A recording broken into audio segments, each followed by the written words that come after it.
Well, hello and welcome to Insight with Political Tours and Beyond the Headlines. In February 1897, a British expeditionary force sacked and looted the West African city of Benin. The haul of bounty taken in the raid was shipped back to Britain and over the subsequent decades was sold around the world. They're now known collectively as the Benin Bronzes and are among the most prized African cultural artifacts in the world. Nigeria, and specifically the city of Benin and the Edo people, would like them back. All of this is the subject of Barnaby Phillips' new book, Loot, Britain and the Benin Bronzes. Hello and welcome, Barnaby. Thank you very much, Nick. Lovely to be here. This is a timely book. On the face of it, as you write, a story about the quest for restitution after an historical injustice. But what I really like about your book is how it highlights a much more complex debate about Britain and its imperial past. And that's something we're going to discuss shortly. But first of all, just by way of introduction, can you say what the Bronzes actually are? Well, the Benin Bronzes, confusingly, the vast majority are not made of bronze. It's worth saying that. They are mainly metal castings, usually brass. Some are bronze.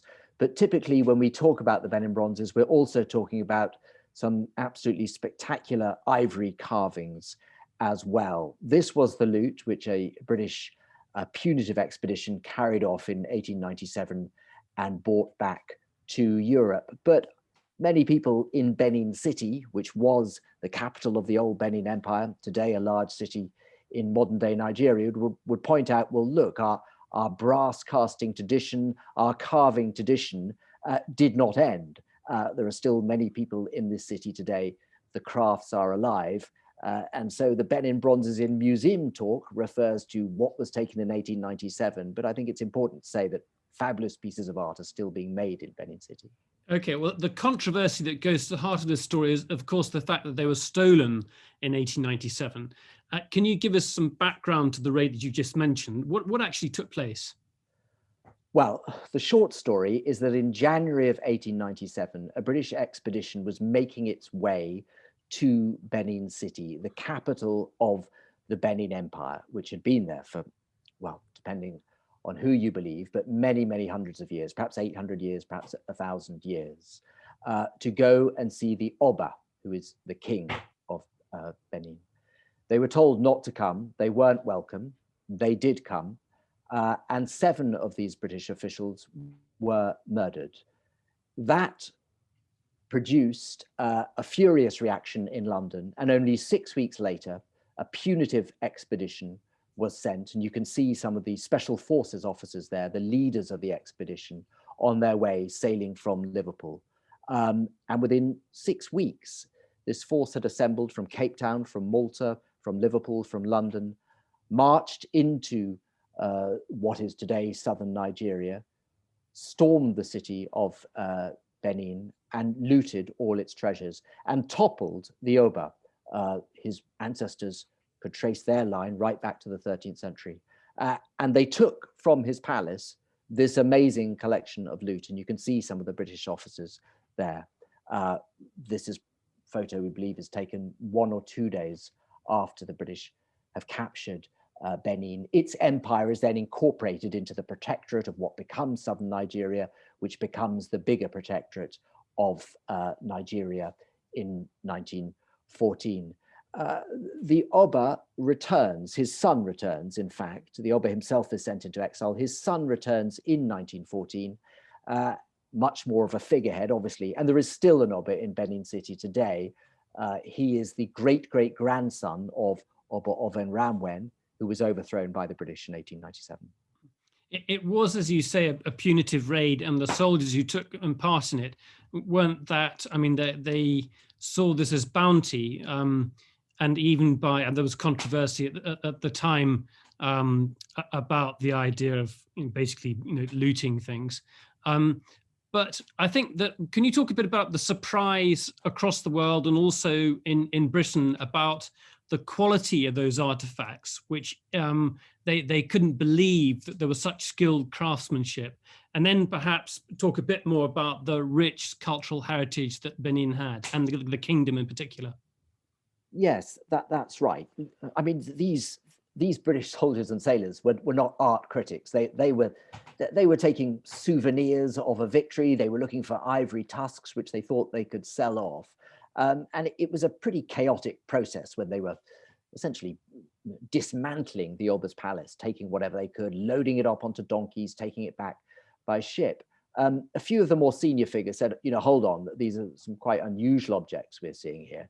And they, to put it simply, got in touch with curators from the British Museum, which of course was a very well-established institution already in the 1890s. And curators there took a look and said, there's actually something quite strange going on. We didn't expect to see this. We didn't expect to see this from Africa, a place it was thought of barbarism, a place without history. And Benin City in particular had been, I suppose, denigrated, portrayed specifically as a place of savagery, a place where slavery was still practiced, where human sacrifice was still practiced. And it's true, human sacrifice was still practiced up to the point of the British invasion. When the British Museum decided to put a special exhibition on in the autumn of 1897, the newspapers were astonished because they'd been talking about this barbaric kingdom, and suddenly they were confronted with these quite exquisite castings, lots of comparisons being made to ancient Greece, to ancient Rome, to the Italian Renaissance. This was very confusing.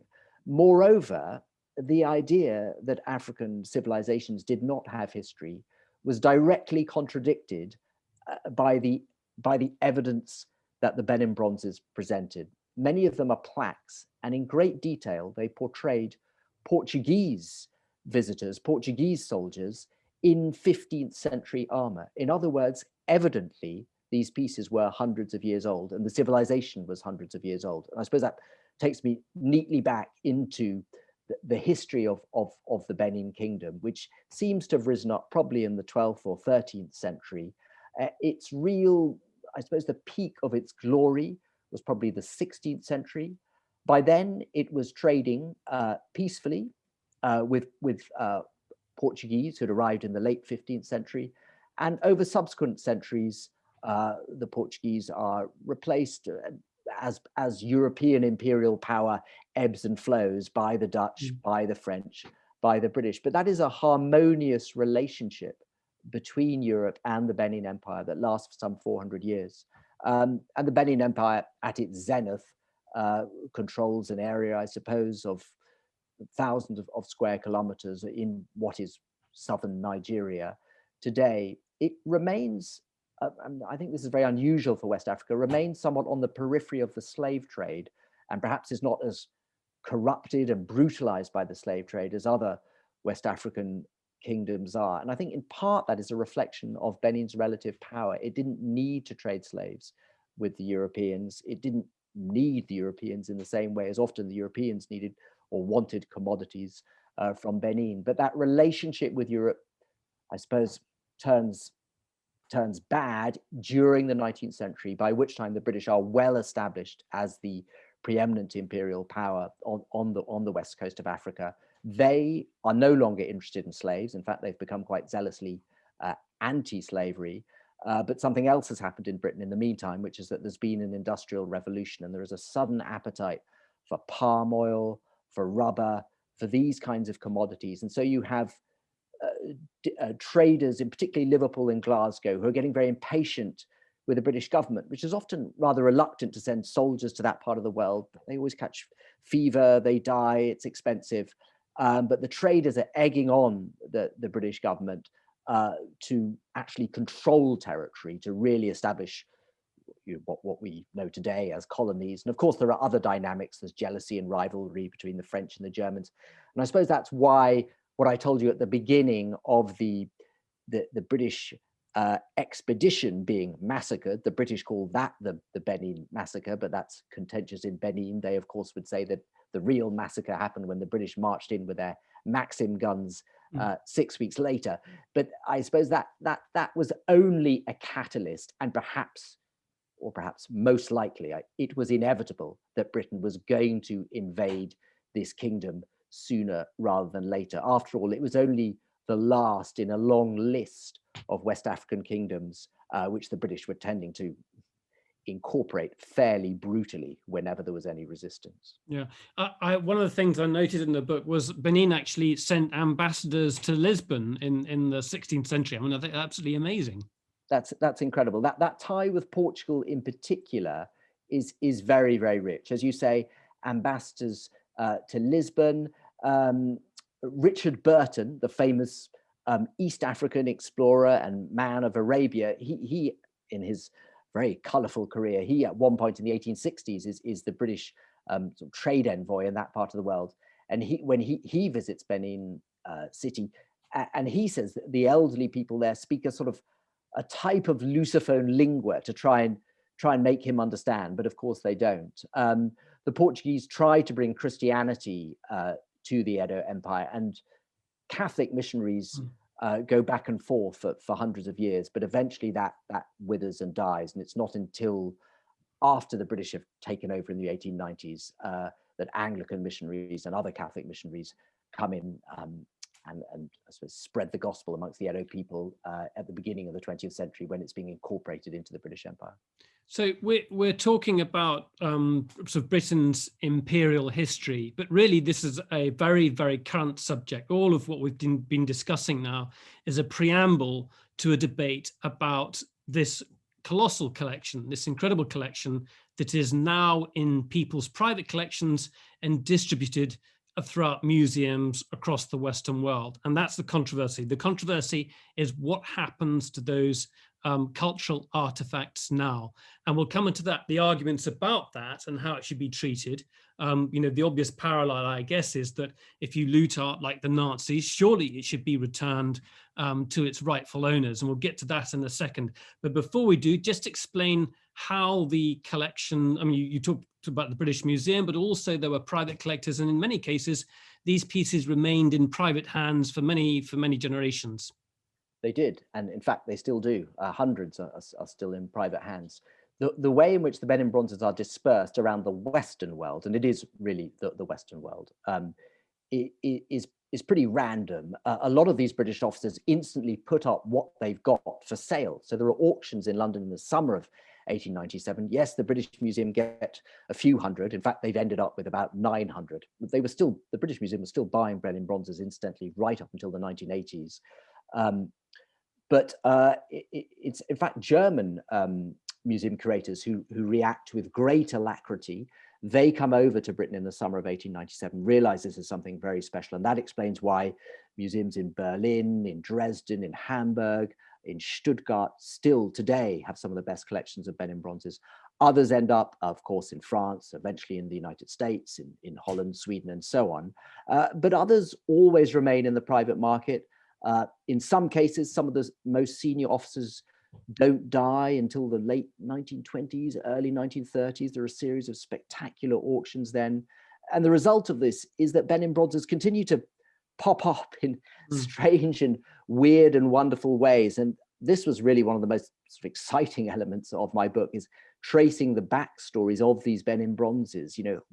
Why is it that a museum curator in Greenock, a little town on the edge of Glasgow, opens a broom cupboard in the 1970s and finds an amazing collection of bronze statues? Well, they're all to do with a British soldier called Charles Ranger, who went to Kenya and befriended a friend of Teddy Roosevelt, and the bronzes, you can trace them around the world. Why is it that a policeman is pottering around a greenhouse in Croydon in the late 1960s and finds a Benin bronze head, which is being used to hold a plant? Well, today it's in the Boston Museum of Fine Arts, and when it was sold in Christie's, it was briefly the most expensive Benin bronze in the world.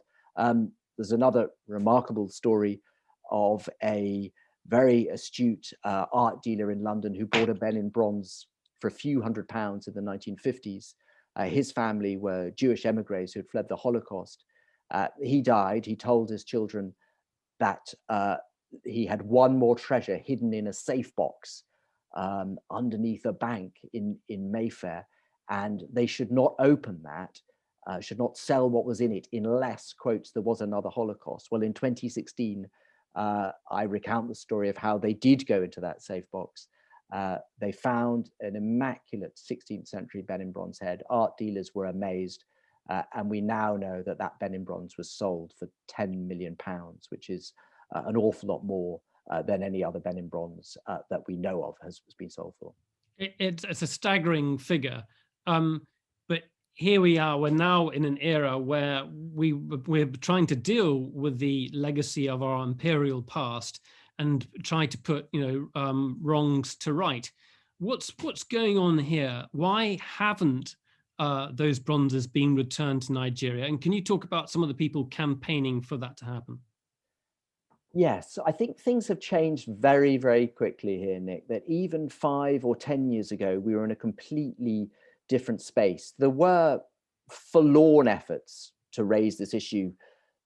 Going back 20 years ago, Bernie Grant, the late Labour MP of Tottenham fame, was an outspoken advocate for the bronzes to go back, but he campaigned in vain. In the 1970s, there were other efforts. The British Museum was able to be very dismissive of them at that time. You might recall that in 2017, Francois Macron, who's then Emmanuel Macron, sorry, who's then the new president of France, made a trip to West Africa, and in Burkina Faso, in Ouagadougou, the capital, he made an electrifying speech saying that he could not tolerate a situation anymore where Africa's cultural heritage was mainly, he said, in Western museums, that this was not acceptable. And he then commissioned a report by some academics, which came out a year later, which was very radical, very strong, and said it was specifically in relation to France, that France essentially had to give back to sub-Saharan Africa the vast majority of what is, for example, in the Musée de Quai Branly, for those who know Paris. And this had repercussions across Europe. The debate gathered pace, started to fire more on the British side. And then, of course, we had Black Lives Matter as well last year.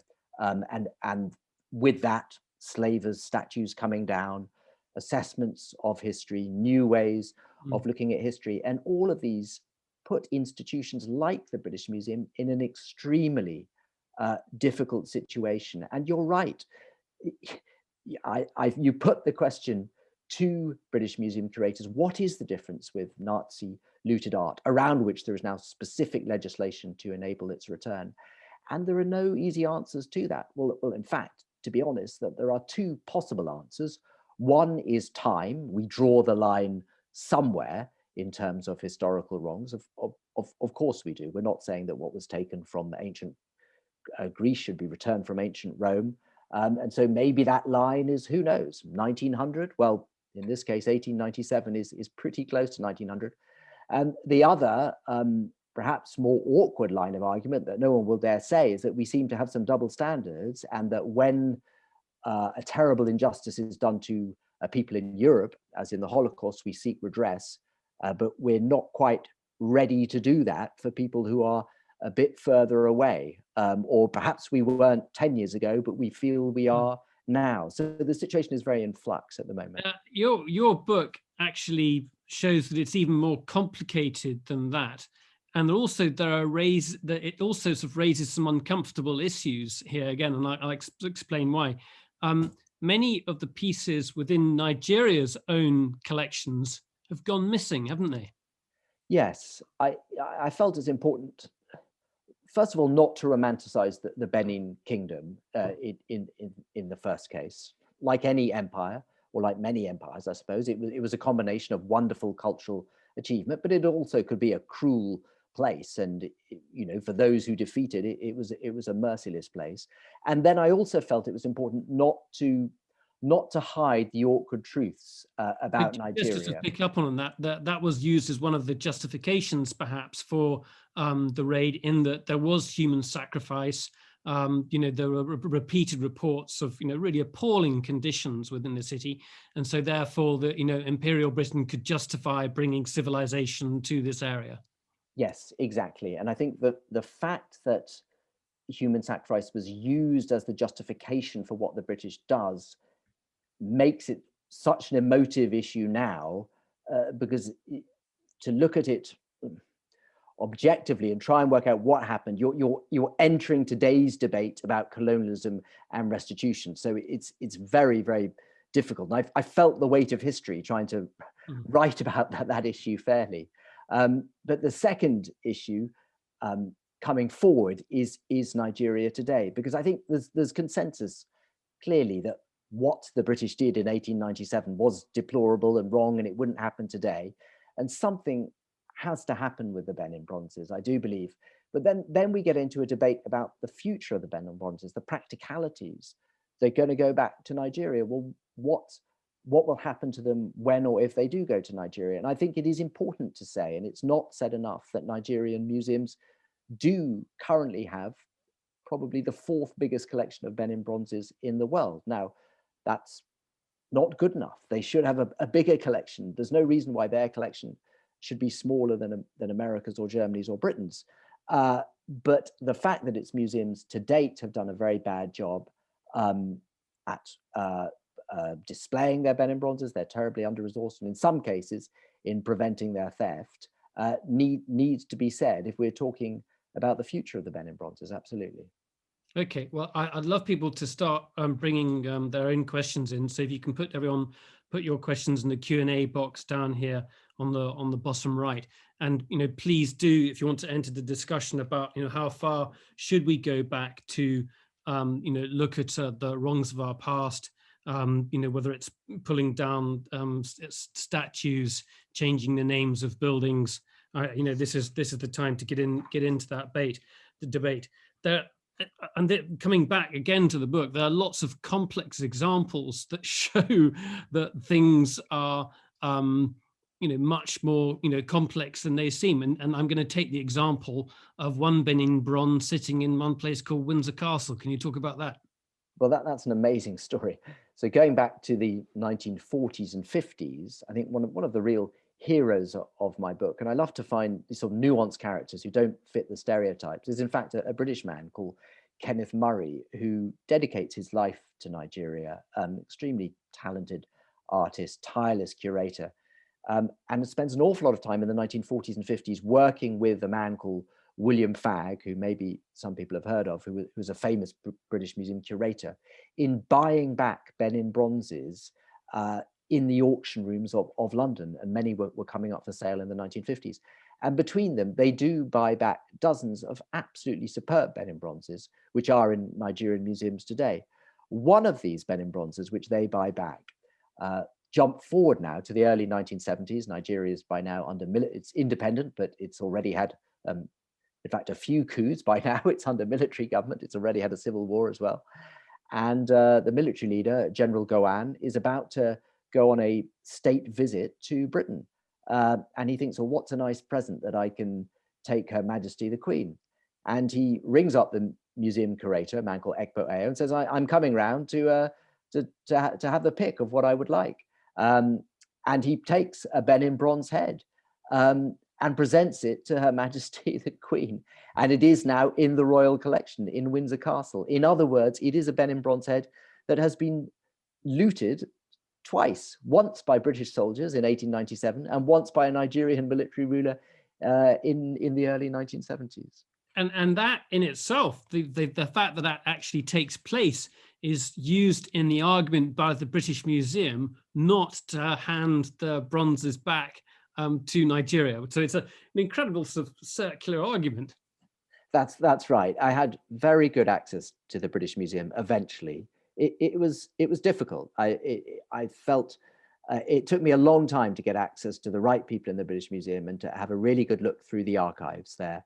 But absolutely right. This incidence of General Gowon's looting was cited by the British Museum as an example of how the Nigerians could not be trusted with their own patrimony. In fact, I shouldn't single out General Gowon, Nigeria's first ruler after independence, a man called Tafawa Balewa in the early 1960s, also selected a wonderful Benin treasure, a carved ivory tusk. He took it to Washington and gave it to JFK, and it's still in the JFK Presidential Library in the United States. I'm going to ask Isabel, I'm going to be very unfair on Isabel. What I'm going to do is bring up, we've got your book on the PDF file, and in the center of the book, there are pictures of the bronzes, so we can get an idea of what we're looking at. So that this is heaping a job on Isabel at very short notice. So my apologies, Isabel. That's in the file for this talk. You'll find the PDF there, and the photographs are right in the very center of the book. Barnaby, let's talk a bit about Benin and the compound itself. I'd like to know a bit more about that, because this is the area that was raided, and the people in Benin are very proud of it. But what did you find when you went there? And I'd also like to talk a bit more about the museums as well. Well, I think Benin City today, to be honest, it's an unprepossessing place. I mean, the past is there in culture, in traditions, in food, in reverence for the Oba, in language. That culture is very, very rich. But it is a city, I think, of 2 million people, with very fast growing, lot of pollution and all the rest of it. But the Oba's palace is still there. It's much smaller than the compound that the British took over and in fact largely destroyed. One of the most striking things about Benin City today is that the majestic earthworks, a huge moat and ditches and ramparts which go round the city, and in fact round a whole network of kingdoms. You can trace them. If you look from the air, they run for hundreds and hundreds of miles. Those earthworks are still there, but they're sadly neglected, in fact. Often in the center of town, the moat is essentially little more than a sewer. It's covered in rubbish. And it's something that's the cause of a lot of shame and a lot of anguish, I think, in Benin City, as people there are trying to make the case for the Benin Bronzes to come home. And of course, when they say home, they don't mean Nigeria. They mean their own ethnic group within it, to whom the Benin Bronzes belong, the Edo people. They want them to come back to them. Your book gave me this sort of idea slightly akin to the Chinese imperial palaces, where you've got a range of courtyards, you've got ceremonial altars, and the bronzes are integral to this process, where sacrifices are being made. Not necessarily human sacrifices, I gather, emerged more recently in the kingdom's history, but these bronzes were used as part of that thing, and the soldiers who took them had no clue about it. That's right. I mean, when there were shrines, I think probably to 32 Obas who going back hundreds of years before of and around when the British came, and they just dismantled these shrines. And around each shrine would be arranged these absolutely exquisite statues, these carved ivories, and then on the walls of the palace were a series of hundreds of plaques. A plaque, each one sort of roughly the size of an A3 sheet of paper, if that means something to you, so roughly double an A4 sheet of paper. And these are the ones, in fact, many of the finest ones are in the British Museum. The British Museum has about 300 of these plaques. And these plaques, we think, decorated the walls and the pillars, the earth walls and pillars of the palace. And they are an incredible procession of figures. They depict early Portuguese.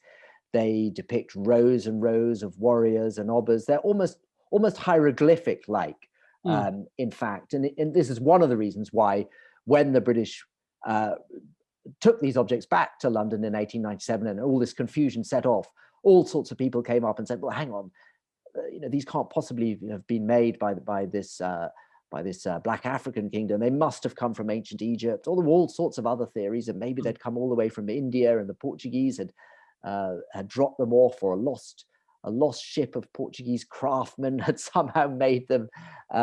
They couldn't face attributing them to an African kingdom, basically. Well, we've set Isabella a terrible task of having to deal with several things at the same time. But here we have some of the artifacts. So on the bottom right-hand side is the display in the British Museum, and your book opens very poignantly with one of the representatives of the museum sitting next to the descendant of one of the Obas, looking at it together. and there is this sense of engagement, I think, from the British Museum. Barnaby, do you just want to talk a bit about the artifacts and some of the people we're looking at here, and then we'll bring in some questions, and we've got Elaine Moore first up. But let's talk a bit about what we've got in front of us. Sure. Well, every picture here tells a story. I'll tell them very briefly. If you look at the top left, that is a remarkable man called Chief Ologboshere, who after the British, and let's remember the British got Maxim guns, which is an absolutely devastating weapon at that time.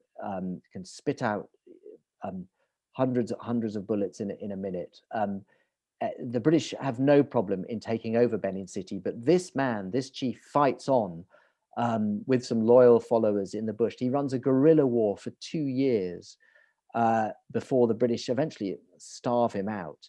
And here he is moments before his execution, 2 years later. He met his death with perfect nonchalance, admitted a British officer. He's about to be shot dead. The man on the right there is William Webster, a great dealer in Benin Bronzes, one of those who realized that there was a killing to be made, very, very active in the auction rooms from 1897 to 1904, son of a Greenwich potato dealer, dies alone and drunk in London many years later, but a colorful figure.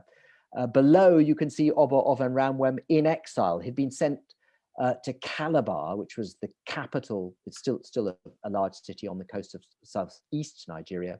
That's where he was sent. He never saw his kingdom again, which is a typical British practice. Many West African kings sent to other places along the coast where they could no longer be a political threat. And they asked for his body back when he died, and they had a massive funeral for him. But the Brits wouldn't give the body, and they I think did they bury it was a cardboard or a chalked out effigy. That's right. The body itself is thought still to be in Calabar. They held a funeral in his honor in 1914. And his son did become the Oba.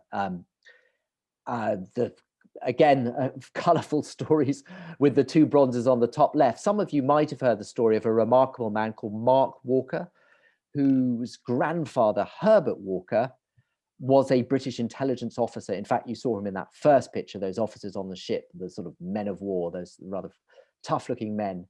Mark Walker's is a wonderful man, lives in Anglesey, retired doctor, and he inherited 2 Benin Bronzes from his grandfather, Herbert Walker. He'd always coveted them, but when they actually came into his possession, when his father died, he thought, I feel a bit uncomfortable about this. And he took the great initiative off his own bat in 2014. He'd never been to Nigeria. He took them back to Benin City and received a hero's welcome. But one of the things I uncover in the book is that, and this was unbeknownst to Mark, in fairness to Mark, is that what he returned was a tiny percentage of what his grandfather, Herbert Walker, had taken. And one of the most famous pieces his grandfather took is the top left, the Benin Flute Man. In 1974, it was sold in Sotheby's, I think, for, I'd say, £185,000, an extraordinary price at the time for what was called African tribal art. It hasn't been seen since, by the way. It's rumored to be in the castle or schloss somewhere in Swiss Italy or perhaps Austria. Yeah. So its current whereabouts are a mystery. And the piece on the top right, I'll be very brief, but it's very poignant actually. That is a Benin bronze with a happier provenance, perhaps the only Benin bronze in Britain until relatively recently that was not part of the 1897 raid. It was a gift given by the Oba to a Liverpool trader, a man called John Swainson, in 1892. So you might argue perhaps under conditions close to duress or intimidation. Certainly the Oba was aware that the British were a threat, but it wasn't quite stolen, if you like. It has a slightly happier backstory to it. Barnaby, that's been a really sort of interesting introduction to it, and I do recommend that people get the book. We're going to take questions in just a second. Just remind us, in the UK, when is the book out yet? The book is, well, you can easily order it on Waterstones, on Amazon, on Wordery or wherever. Publication is actually April the 1st, so order it now and you'll get it in. Right. Now I have a feeling we're going to get into some debate now, tackle some of these thorny issues. Let's take Elaine Moore. Just say where you are, Elaine. Well, not quite far. I'm in Cardiff, Thank you very much for writing this book, Barnaby, and indeed for your other book about the Nigerian who served in Burma. I want to preface my question with a few remarks. I was very lucky to spend a number of years on and off working in Nigeria, and unusually, I was a determined tourist in Nigeria. I'm surprised you haven't mentioned the taking your life in your hands experience that is the Museum of Benin City, which is conveniently located in the middle of a roundabout in the city centre. And so to even be able to reach it, you have to take your life in your hands and dodge between the speeding cars of Benin City. Well, to be fair, Barnaby does actually talk about him having to negotiate even worse things, but I wasn't mentioning. I'm sure.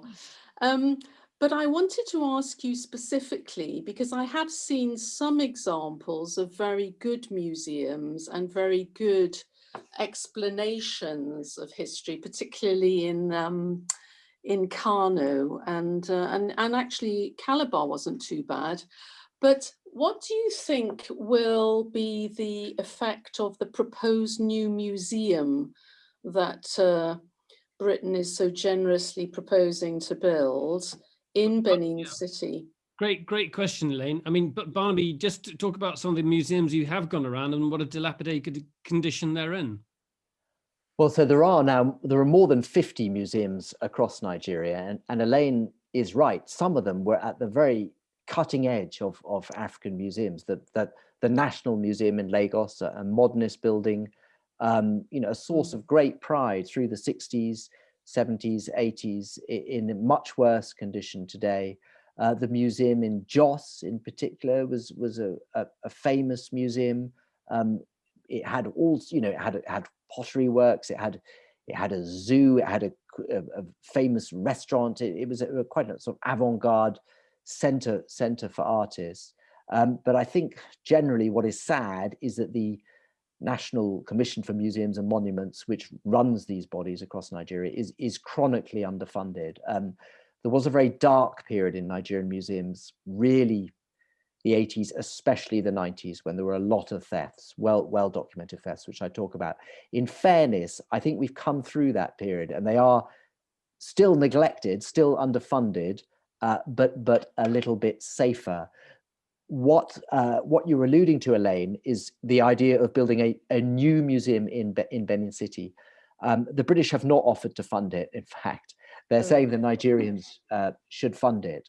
But what is very interesting is that I'm simplifying it, a consortium of European museums have come together and said, if you can build this new museum, and they don't quite put it like this, but I'll put it like this, and provided it's not under the control of the federal government, if it's autonomously run, then we will lend back, they've said at the moment, some 300 Benin Bronzes, and those will be lent back in permanent rotation. So the effect is that there's always an amazing collection of Benin Bronzes in Benin City. Now, obviously, that idea of lending back is extremely emotive and insulting to some who will say, how can you lend back what you stole? There are others who are saying, hold on, let's be pragmatic. We've got a good governor in Edo State. He's brought on board a star architect, Sir David Ajayi, Anglo-Ghanaian, who designed the famous Smithsonian African-American Museum. They've got a credible fundraiser, a man called Philip Ianicho, who is one of the richest men in Nigeria and a very charming and persuasive man.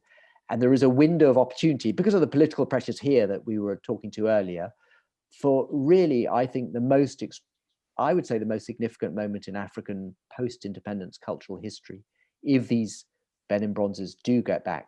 And maybe we shouldn't get too hung up on whether they're being lent back, because in fact, some of the institutions within the Benin Dialogue Group, I'm thinking about German and Dutch museums in particular, they'll probably end up donating anyway and not asking for them. Once they have gone back to Nigeria, they probably wouldn't ask for them to come back to Europe again.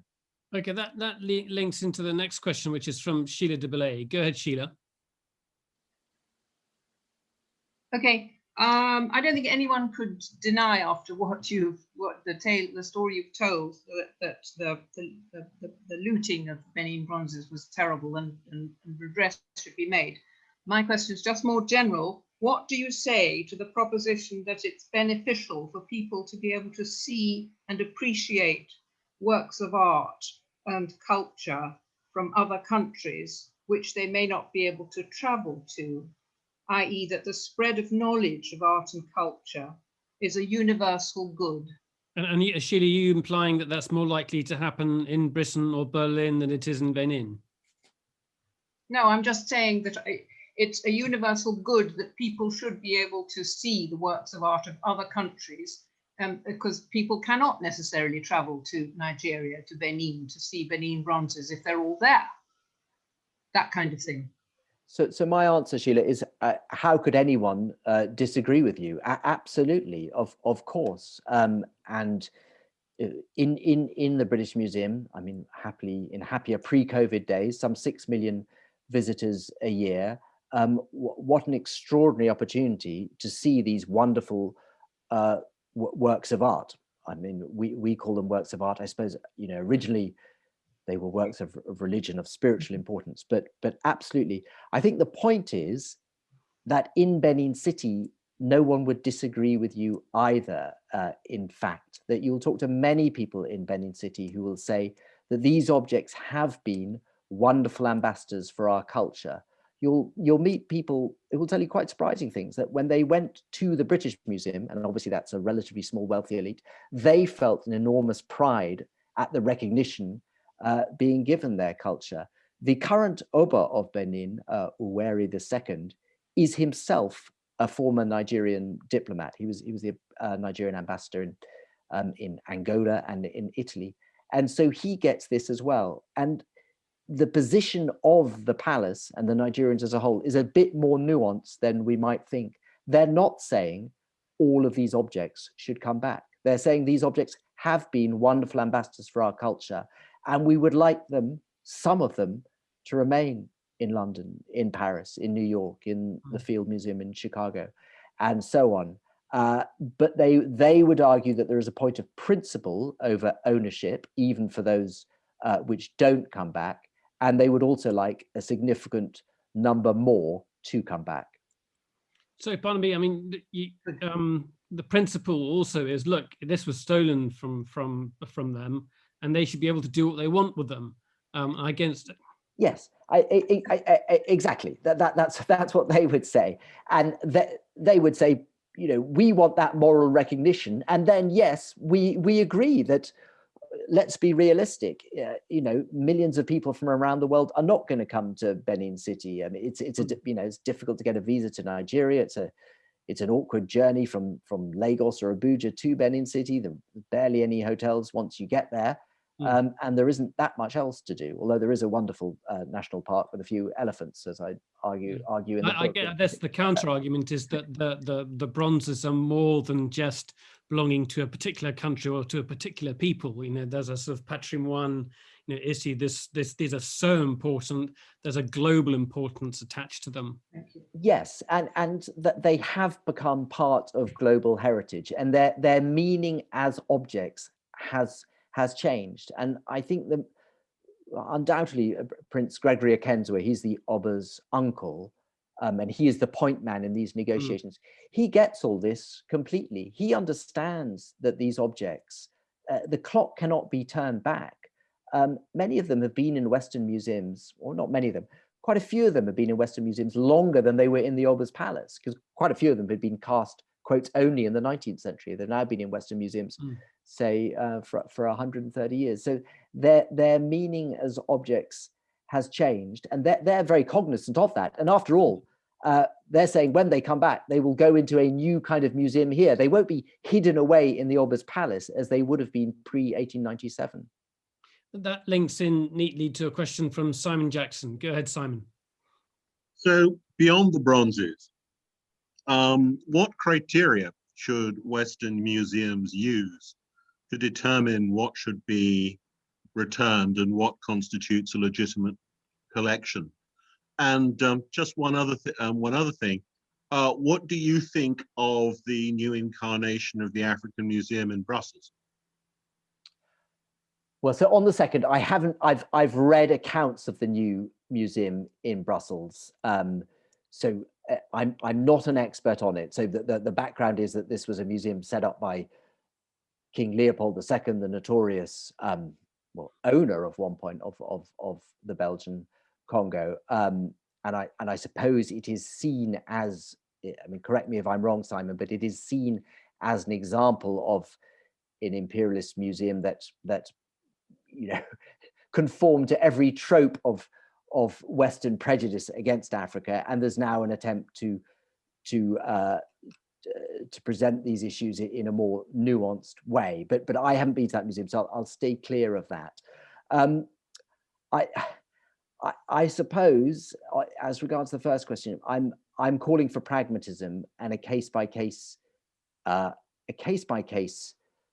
response. I don't think this is the time for polemics. It's the time for practicalities. So your museum has object which was taken in egregious circumstances in year X. What are the people from whom it is saying, what are they asking for? Do they want it back? That's a starting point for a start. I wouldn't be prescriptive if they weren't asking for it back. Part of the complication is you then have institutions in Europe that have a huge variety of regulatory frameworks. So let's just talk about the British Museum in particular, which is often the focus of this. Well, you've probably heard of the British Museum Act of 1963. It makes it impossible for the British Museum to de-accession an object, apart from, there are exceptions to do with human body parts and more recently legislation to do with Nazi looted art, but otherwise it's virtually impossible for the British Museum to de-accession an object without an act of parliament. In other words, Conservative and Labour MPs would have to vote in parliament to give back the Benin Bronzes, which is why the proposal is to lend back, not give back, within the Benin Dialogue Group, because the British Museum has a fair amount of leeway over lending back. They don't have any leeway really over giving back. Now, people will tell you, oh, the British Museum just hides behind the British Museum Act. It's an excuse for its own inaction and conservatism. And whether it's well, I lived in Athens, so I have to call them the Parthenon marbles. I wouldn't call them the Elgin marbles. But whether it's the Parthenon marbles or whether it's the Benin Bronzes, that's a convenient excuse. Well, maybe it is a convenient excuse, but it's a pretty tough framework that applies to the British Museum that doesn't apply to other museums in the group. Barnaby, you present a fantastically nuanced and complex overview of all the arguments. So it's a really good overview. I do recommend people look at the book. But I get a feeling that that's going to be lost on many people looking at this debate today. We've got a younger and angrier sort of population, both sides of the Atlantic, who are not ready to sort of take in these nuanced arguments. While I'm saying that, I'd love to get some questions from people listening in the States. We've got people in Washington, DC. I can see at least one person in Houston, and also in Australia. I'd love to hear what the debate is down there, just to get an idea of what's being said about, for example, art from Aboriginal and South Strait Islander communities. So do chip in, put either raise your hand, just hit the raise your hand button, or put your question in the Q&A box below here on the right hand side. What is can you just give us an idea of what is being said now? If you look at the Twitter sphere, I noticed at the beginning of your book you had a well-known Nigerian artist, Victor Ekechamenonu. Is that I've mumbled his name. But he wrote an article, I think, in the New Yorker or New York Review of Books that was very dismissive of both the British Museum's arguments and the way they presented the collection.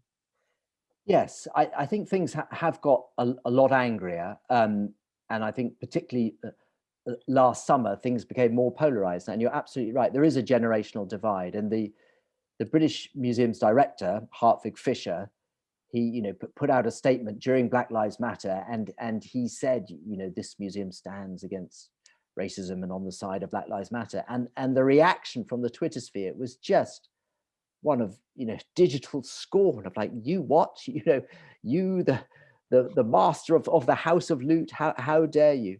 And I found it increasingly difficult to finish the book in this atmosphere, because a friend said to me, said, Barnaby, you know, I've read your book, I love it. You try so hard to be fair to everybody, and maybe I do, and I try to be fair to quite a lot of people in the book who I don't necessarily agree with. But I hope what my defense is that there are, I know Nigeria well. I lived there for years and my heart is with Nigeria, but I know Nigeria too well to give it an easy ride. And what I hope, one of the strengths of the book, is the diversity and range of Nigerian voices within it, and indeed Edo, specifically Edo voices within it. And they don't always say what you think, or they don't always say what people in the West are saying. And I'm saying we have to listen to them as well. What about the auction houses? Because they're in the centre of this, as well as the collectors as well. Yes, this is interesting. The effect on the private market and what's happening. I think we've passed the stage now. Well, I was about to say, I think we're close to the stage where it's almost inconceivable for Christie's or Sotheby's to hold high-profile auctions of Benin Bronzes that can be traced back to 1897. Now, sometimes, in my experience, the auction houses play a slightly disingenuous game. They sort of let it be known that they believe something is 1897 loot and hence valuable, and it's got that provenance. But they sort of deny that they're dealing in loot. They can't quite trace it to the expedition. But yeah, I mean, I spoke to you'll see the views of a number of art dealers and curators, but a man, Giles Pepiat, who's at Bonhams aren't quite as important as Christie's or Sotheby's in this regard, but he says, you know what, my PR department at Bonhams, for us, Benin Bronzes, we're done. I mean, that Benin Bronzes is elephant ivory, it's rhino horn, it's a PR disaster. I mean, we wouldn't even get, we've decided not to go near it any longer. And if that is happening in the private market, well, that has an impact, of course, with museums as well, because to some extent they have a symbiotic relationship as well. So I think I would go so far as to say the age in which Benin Bronzes are sold openly for auction for millions of pounds has probably ended. Of course, private sales will go on, like the extraordinary sale I uncover in the book, the one in 2016. I mean, and does that imply that private sales are still very, very high, essentially because you can't buy these on the open market? Well, what dealers will tell you is that, you know, this desire amongst wealthy collectors for these pieces, you can't stamp it out, and so the demand is still there. I wonder about that. I wonder if, you know, if you can't display anything, if you can't really show something to your friends, if there's a sort of a moral stigma around objects, surely ultimately that is going to affect prices as well. I would imagine. Okay, a question from Sarah Biffin. Go ahead, Sarah.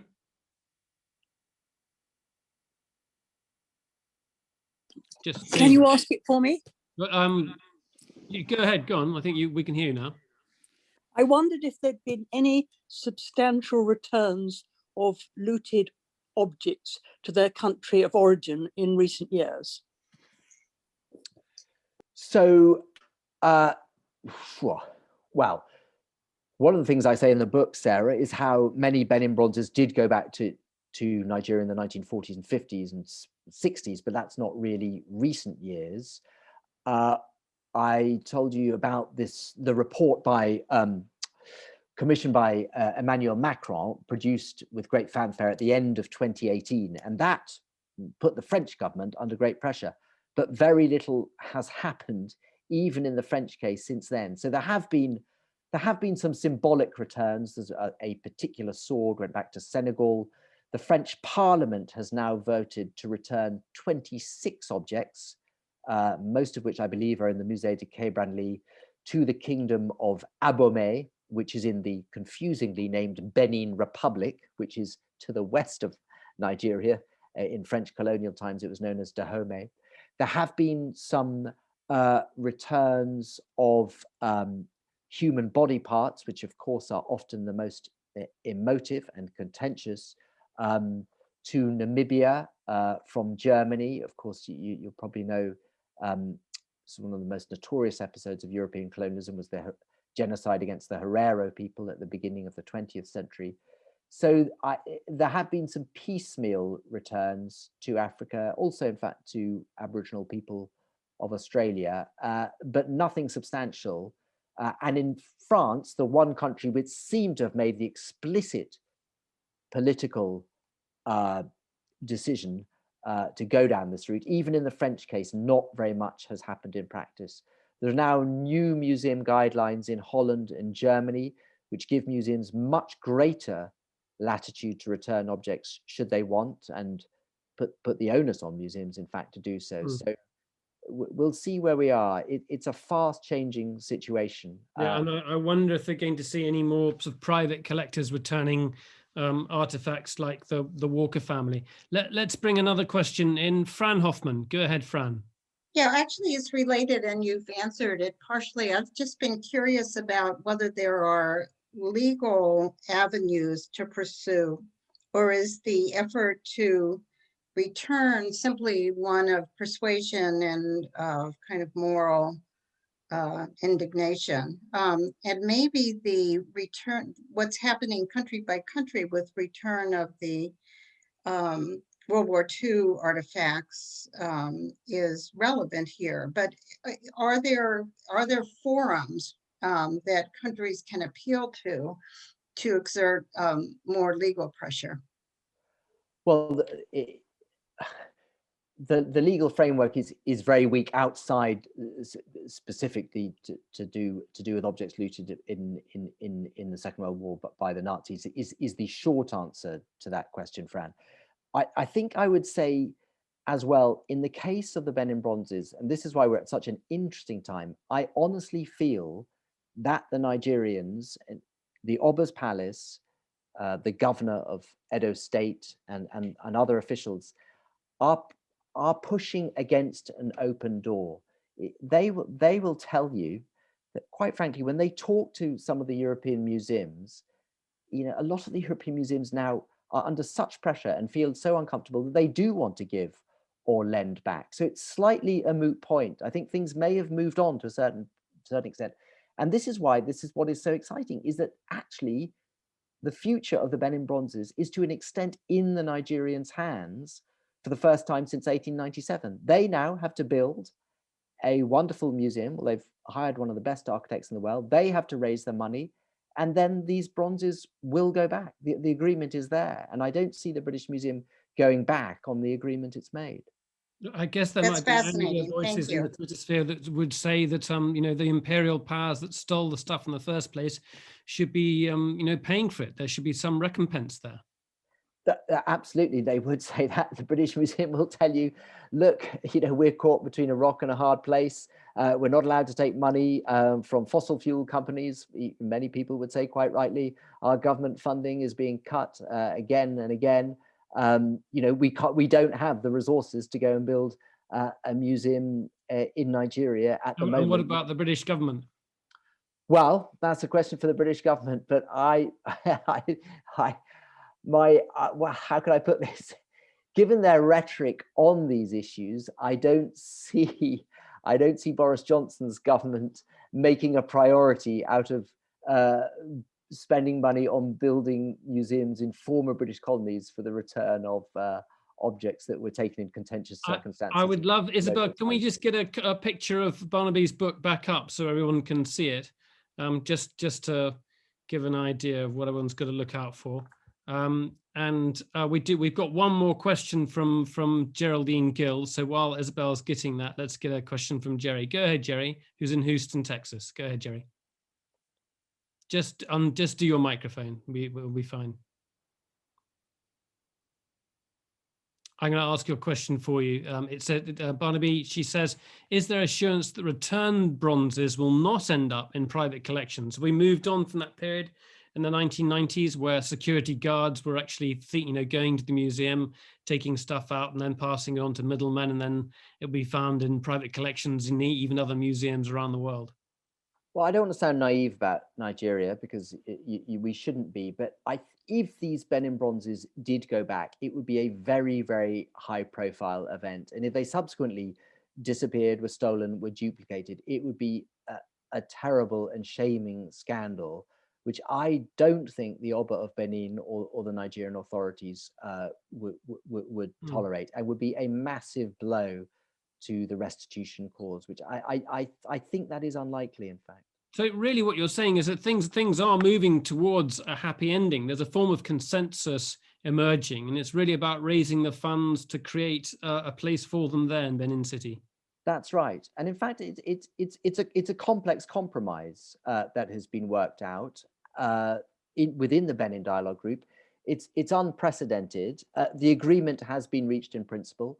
Like with lots of things, the COVID pandemic has come at a very bad time, has slowed everything down and meant resources are short just when momentum was building up. Let's see what happened when the world reopens, we hope, perhaps the tail end of this year in early 2022. There, we've got that, the front cover of the book here. There we go, Barnaby Phillips, Flute, Britain and the Benin Bronzes. I think it's out on the 1st of April in the UK. You can pre-order it online now. Thanks so much, Barnaby. I mean, it's a brilliant book, but you've been really, really good here. You've given us a fantastic overview, a historical introduction, and I think you've negotiated all those tricky moral questions very, very well. Thank you so much for joining us. It's been a great pleasure. Thanks for having me.